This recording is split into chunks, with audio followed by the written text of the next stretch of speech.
Why does this feel like a sex act? It's really weird. It's just a cupcake and it feels...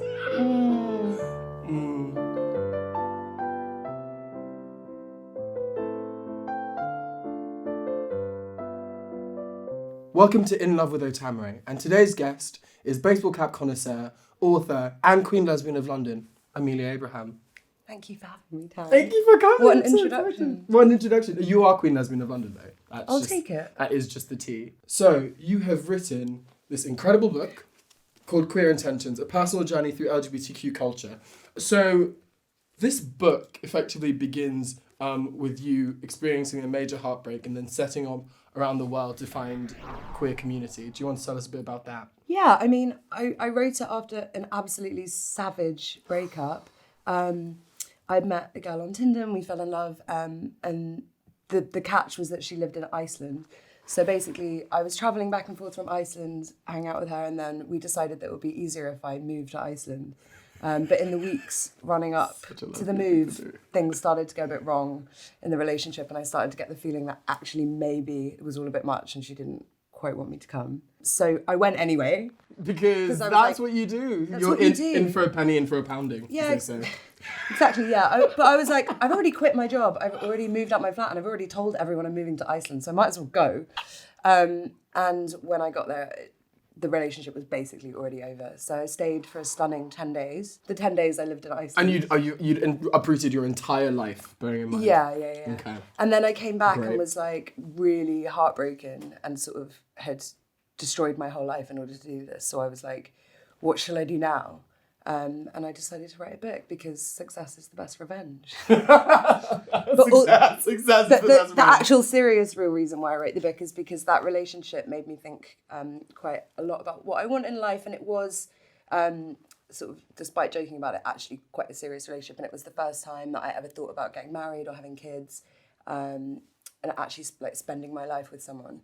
And then that made me think about what it means to make those choices as a queer person and what it means to get same-sex married or have or adopt kids, and whether that's heteronormative or something, like straight people do, and why do I want that as a queer person? Why do I want to join these institutions that have rejected me for so long? And that's kind of what the book starts by thinking about. Are you on good terms? No, we don't speak. No, we don't speak. Well, Jennings should be watching this. Not everyone loves making an appearance in a book. No. Some I mean, people I do. You'd absolutely love it. Obviously, I love making an You'd appearance live in a for book. it if I wrote a book about you. So that's one major heartbreak. Are there any other significant milestones in relationships and heartbreaks that have taught you something fantastic or taught you absolutely nothing at all? I think the first is always really difficult. When I was a teenager, I had a few sort of minor heartbreaks, dating boys, and then breaking up with my first girlfriend was really hard. I think that first queer love is really difficult to get over. That was pretty hard. It's hard to get over. And that is sort of teenage. I think I was 19, and I couldn't eat or sleep or I just couldn't function. I was so heartbroken. It was awful. And then you kind of get better at it with practice, right? You do. I think it's. I like to think of myself as being a slightly lovesick person, just wandering from one intensity of feeling to another, just constantly. How many times do you think you've been in love? Oh my God, endlessly. Really? Always. I feel like the distinction that people make between love and infatuation, I think, is often false. I think that something doesn't have to last forever or even have to last particularly long to be considered love. And so to answer your question, I feel like I'm just constantly in love. Yeah. I definitely agree. I think that you can find, whether or not you call it love, you can find love for a night or a summer or a fling. Or I think those experiences are really, really important and special. I think they're really valid as well. And it's interesting that you mentioned time, because I do think, and I actually talk about this quite a lot in the book, why do we think of some types of relationship as more valuable than others? Just because it lasts longer or because you get married or because you have kids, it doesn't validate it more. It's actually just a capitalist idea that the more time you accumulate or the more children you accumulate, or the more assets you collect together, and the more exactly. the more you bind yourselves within the letter of the law to each other, the more that's always considered to be more valid. Like a 20-year-old, people who've been dating for 20 years who don't get married will always be seen as like on like a slightly different pedestal from people who've been like a 20-year-long marriage. And why is that? Can you tell me about some of the, or what was the first like queer expression of romance that you saw or witnessed, either IRL or like on TV, and what did that do to you? What did that like create in you, do you think? That's a good question. I think it was quite scant when I was growing up. Like I didn't see much. I think it was Carol and Susan in Friends, which just made me think that all lesbians were like really highly strung. I've been writing a bit about it recently.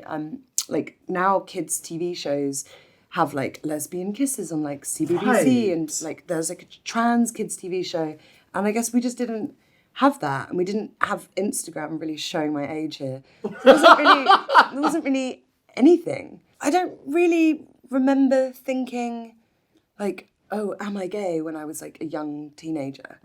Because I did fancy boys and did enjoy sleeping with boys, so I kind of had no reason to suspect anything until I was about 17. There was a girl in my college who joined in the year below, and I was just like, okay, I'm like obsessed with you in an unhealthy way. No, not that I'm calling gayness unhealthy. I'm talking about this specific obsession was unhealthy. Yeah, and I kind of, that's when I was like, okay, like this is something going on here. And I never said anything or did anything about it because again, like I just didn't know any like gay women or queer or bi women in my personal life, and or see any in the media, and there were definitely none in my college. So I was just like, okay, keep this quiet. When I went to university when I was 18, I basically like met the first out lesbian I'd ever met and like jumped on her.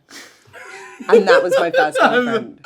That's a gateway les. A gateway les. Who's amazing. I'm still very good friends with, but it did not last. You are probably like ostensibly a lesbian, but do you consider yourself to be a lesbian or not really? Or it's a funny one because I guess I'm technically bisexual because I am, or maybe technically pansexual. Like I'm attracted to lots of different types of people and I've had sex with lots of different types of people, but it just seems to be that I only have relationships with women.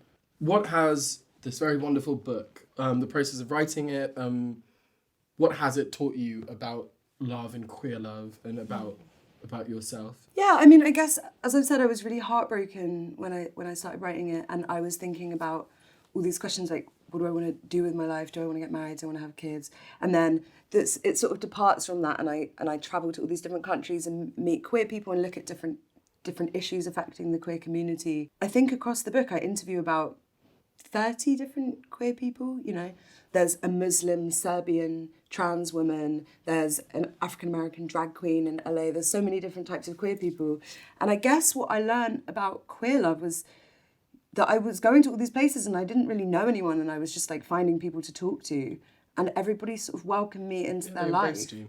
Yeah, and just like was so generous with their time and with their stories, and I just felt like we all had something in common, and that was like being queer, and they believed in the book and they were interested in talking about the mainstream of queer culture because it affected their lives too. And so I guess I found this kind of international family of queer people, and I kind of knew it was there because when I go away somewhere, that often the first thing I'll do is like get off the plane and go to the gay bar just to see what it's. I mean, literally, yeah. That's what we did. We've literally done that in Pittsburgh. In Pittsburgh, that was a lovely little gay strip joint. Oh yeah, it was a gay strip club. It was called Lucky's. And the guy was helicoptering it. Yeah. You don't get that here, do you? Anyway. But yeah, so I guess I knew that I could kind of find queer community wherever I go, and that's such a beautiful thing. But this book and the journey I went on really cemented that for me. And yeah, I just felt like, oh, there are so many different types of love, you know? And I felt really comforted by being sort of embraced with this queer love around the world, that it sort of took away the heartache a bit. And that sounds really cheesy, but it's genuinely true. I love that. No, I think that's adorable. That's literally the perfect note to end on. Thank you very much for speaking to me, Amelia Abraham, Queen Lesbian of London. Queer Intentions is out now wherever good books are sold.